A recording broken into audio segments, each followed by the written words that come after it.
আন এক ডাঙৰ খবৰ মণিপুৰ কাণ্ডক লৈ প্ৰধানমন্ত্ৰী নৰেন্দ্ৰ মোদীক পুনৰ এবাৰ ঠকা হৰকা কৰিলে কংগ্ৰেছ সাংসদ গৌৰৱ গগৈৰ ফালৰ পৰা কোৱা হৈছে যে সদনৰ মজিয়াত মণিপুৰৰ সাংসদে মণিপুৰৰ ঘটনাক লৈ চৰকাৰ মোদী চৰকাৰ দৃষ্টিগোচৰ কৰাব বিচাৰিছিল মোদীৰ সহযোগিতাৰ কামনা কৰিছিল কিন্তু প্ৰধানমন্ত্ৰী নৰেন্দ্ৰ মোদীৰ মণিপুৰৰ কথা শুনিবলৈ 2 মিনিট সময় নহল এনে ধৰণে নৰেন্দ্ৰ মোদীক কটাক্ষ কৰিছে গৌৰৱ গগৈৰ ফালৰ পৰা কোৱা হৈছে সমগ্ৰ মণিপুৰ কাণ্ডক প্ৰধানমন্ত্ৰী নৰেন্দ্ৰ মোদীয়ে পিঠি দি আহিছে এই মুহূৰ্তত জনাইছো এই ডাঙৰ খবৰ প্ৰধানমন্ত্ৰী নৰেন্দ্ৰ মোদীৰ মণিপুৰৰ কথা শুনিবলৈ 2 মিনিট সময় নাই প্ৰধানমন্ত্ৰী নৰেন্দ্ৰ মোদীয়ে বাৰম্বাৰ পিঠি দি আহিছে মণিপুৰৰ ইস্যু মণিপুৰৰ সাংসদৰ কথাও গুৰুত্ব নিদিলে নৰেন্দ্ৰ মোদীয়ে শুনিবলৈ নিবিচাৰে মণিপুৰৰ কথা নৰেন্দ্ৰ মোদীয়ে ৰাজনীতিক নিম্ন স্তৰলৈ লৈ গৈছে প্ৰধানমন্ত্ৰী নৰেন্দ্ৰ মোদীয়ে চৰম অৱহেলা কৰা হৈছে মণিপুৰক মোদীৰ ফালৰ পৰা আমি মণিপুৰৰ লগত তেতিয়াও আছিলো এতিয়াও আছো সদায় আছো দিল্লীত সংবাদমেল সম্বোধন কৰি সাংসদ গৌৰৱ গগৈয়ে কটাক্ষ কৰিলে প্ৰধানমন্ত্ৰী নৰেন্দ্ৰ মোদীক আৰু এই মুহূৰ্তত আপুনি লৈ যাব বিচাৰিছো সেই সংবাদমেললৈ रेडी शोलापुर की हमारी नवनिर्वाचित सांसद प्रणीति शिंदे जी और AICC media coordinator Vineet Punia ji हमारे साथ हैं और हम आपके पास आए हैं सबसे पहले शोक जताने के लिए जो हाथरस में लगभग 100 से ज़्यादा लोगों की मृत्यु हुई है हम उनके परिवारों के प्रति उनके सज्जनों के प्रति अपनी संवेदना जताते हैं और आशा करते हैं कि जो घायल है वो जल्द से जल्द उनका इलाज हो वो स्वस्थ हो और हम सभी इस वक्त यूपी और हाथरस के लोगों के साथ उनके दुख के घड़ी में उनके साथ खड़े हैं साथ ही दोस्तों मैं ये भी कहना चाहूँगा कि कल हमने एक बहुत दुखद नज़ारा सदन के अंदर देखा कांग्रेस पार्टी की मांग और विशेष रूप से आदरणीय राहुल गांधी जी की मांग ये थी कि इस 18वीं लोकसभा सत्र में राष्ट्रपति अभिभाषण पर मणिपुर के दोनों सांसद अपनी बात रखें और ये बार बार राहुल गांधी जी हमको कह रहे थे कि दोनों सांसदों को अपनी अपनी बातों रखने का अवसर मिलना चाहिए क्योंकि राहुल गांधी जी स्वयं मणिपुर गए हैं उन्होंने मणिपुर में समाज के बीच में जो बंटवारा हुआ है देखा है सिविल वॉर जैसे एक वातावरण वहाँ पे है और इसीलिए राहुल गांधी जी जानते थे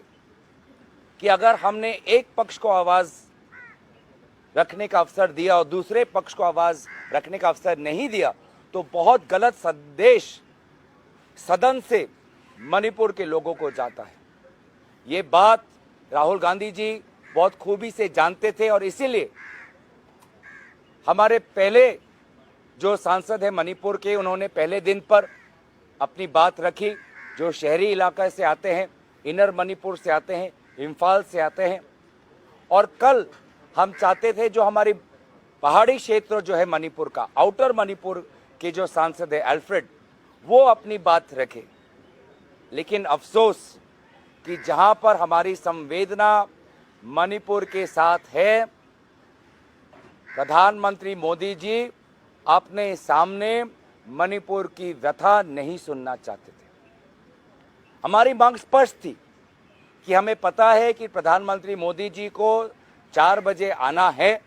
उनको अपना भाषण देना है हमारी मांग इतना ही था कि आप बस 2 मिनट आप हमारे मणिपुर के सांसद को अपनी व्यथा अपना पक्ष और मणिपुर में शांति और अमन की एक याचना व्यक्त करने का एक अवसर दें लेकिन अफसोस 2 मिनट नहीं मिला और 2 घंटे हमें सुनने पड़े प्रधानमंत्री को जिस पर उन्होंने वही पुराने एलिगेशन वही पुराने आरोप कभी चुटकुले कभी मजाक कभी तंज किया उन्होंने राजनीति को एकदम निम्न स्तर तक लेके गए और एक सांसद जो वहां पे चिल्ला रहा था, बोल रहा था कि मुझे बोलने दो, उनकी बात सुनने का धैर्य उनके पास नहीं था, सहानुभूति नहीं थी, दिल में जगह नहीं थी। और इसीलिए उस क्षण में हमारे उत्तर पूर्वांचल के सांसद, आपने देखा होगा कि उत्तर पूर्वांचल के सभी सांसद हम वेल में आ गए। मणिपुर के 2 सांसद आए, मैं उनके साथ आया, फिर मेरे साथ नागालैंड के सांसद आए, मेरे साथ फिर मेघालय के सांसद आए और हम सभी ने एक दूसरे का हाथ पकड़कर हमने इंसाफ की गुजार लगाई, हमने इंसाफ की गुजारिश की, न्याय की गुजारिश की। मणिपुर को न्याय दो, मणिपुर की आवाज सुनो। हम जो उत्तर पूर्वांचल के सारे सांसद हम आ गए और उसके पश्चात मैं धन्यवाद करना चाहूंगा कि हमारे इंडिया अलायंस के सांसद देश के हर कोने से,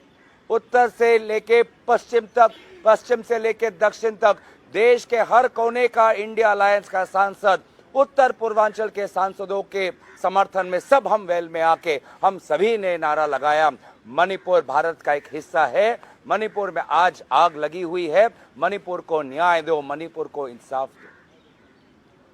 2 घंटे प्रधानमंत्री मोदी जी ने अपनी भाषण रखी, लेकिन एक बार भी मणिपुर का बात उन्होंने नहीं उठाया। अंत में बस उतना ही कहा कि अगर आपको समय नहीं मिला तो आपको पार्टी को पूछना चाहिए। हम पार्टी से क्यों पूछे, हम उनसे क्यों नहीं पूछे? क्या यह प्रधानमंत्री मोदी जी का बड़प्पन नहीं होता कि अगर वो बैठ जाते, अगर वो एक विरोधी सांसद को पानी का ग्लास दे सकते हैं तो एक विरोधी सांसद जो मणिपुर से आता है उसकी 2 मिनट की बात सुनने का धैर्य क्यों नहीं है उनके पास? बैठ जाते। और मैं कहता हूं कि अगर वो बैठते, बड़प्पन दिखाते और मणिपुर के सांसद को 2 मिनट अपनी बात रखने देते तो एक बहुत अच्छा संदेश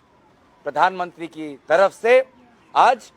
उत्तर पूर्वांचल को जाता, मणिपुर को जाता। तो मुझे लगता है कि प्रधानमंत्री मोदी जी सुनिश्चित सोच से, योजना से मणिपुर को बार बार अपना पीठ दिखा रहे हैं। मोहन भागवत जी ने भी मणिपुर का नाम अर्ज किया, लेकिन मोहन भागवत जी की बात भी कल प्रधानमंत्री मोदी जी ने नहीं मानी, बड़प्पन नहीं दिखा पाए। और मुझे लगता था कि वो नहीं चाहते थे कि उनके सामने कोई मणिपुर का सांसद बोले, और इसीलिए प्रधानमंत्री मोदी वो अपने जिद पर अड़े रहे। 2 घंटे तक वो मणिपुर का सांसद चिल्लाते रहा और प्रधानमंत्री मोदी जी ने विभिन्न प्रकार के राजनीतिक आरोप और निम्न स्तर की राजनीतिक भाषा का प्रयोग किया। मुझे लगता है कि कल हमने एक ऐतिहासिक मौका हमने गंवाया जब पूरा देश हम मणिपुर को एक संदेश देना चाहते थे। मैं दोबारा आभार प्रकट करता हूं राहुल गांधी जी का, जो पहले दिन से संवेदनशील थे, पहले दिन से वो चाहते थे कि दोनों अपना पक्ष रखें। वो स्वयं खड़े होकर वो अध्यक्ष महोदय को गुजारिश कर रहे थे कि दोनों को अपना पक्ष रखने दे। और फिर मैं उत्तर पूर्वांचल के सांसदों को जो सब पहले वेल में आए और उसके पश्चात जो हमारे देश के सांसद जो आए और मणिपुर का हमने साथ दिया, मैं सबको आभार प्रकट करता हूं, क्योंकि हमने इंडिया अलायंस ने हमने एक संदेश दिया कि मणिपुर भारत का अंग है और मणिपुर में जो अत्याचार हुआ है महिलाओं पर, युवाओं पर, छात्रों पर, बुजुर्गों पर, वो उन अत्याचारों को हम भूले नहीं हैं और उनके हक की लड़ाई हम लड़ते रहेंगे। मैं बस इतना ही बात कहना चाहता था कि प्रधानमंत्री मोदी जी ने कल बहुत ही एक निष्ठुर व्यवहार मणिपुर के प्रति दिखाया और बहुत अपने जिद पर अड़े रहे, जिसके कारण एक ऐसा वातावरण हुआ। अब मैं चाहूंगा कि आदरणीय प्रणीति शिंदे जी आपको अंग्रेजी में यही बातें व्यक्त करें। Namaste. I offer my condolences to the victims who died and their families of Hathras and the stampede that happened in Hathras yesterday, and 106 people who died. The Congress Party offers condolences to their families. I would like to begin by saying that yesterday we saw a gross show of the Prime Minister's insensitivity and lack of empathy towards the burning issue of Manipur that has been going on for so long. Yesterday, we heard the Prime Minister's reply to the presidential address, and just as the Prime Minister's reply was about to begin, Honorable Rahul Gandhi ji raised his hand as the leader of opposition. It's the second most important position, constituent position, after the leader of the House, which is the Prime Minister. He raised his hand to speak, but he was denied the opportunity. It has never happened that the LOP's mic has been switched off. When the Congress was in power and when the BJP was in opposition, the LOP's mic is always on. Even in the Vidhan Sabhas, the LOP's mics are always on. But first time in the history of this country, the LOP's mic has been switched off. He was denied permission by Honorable Speaker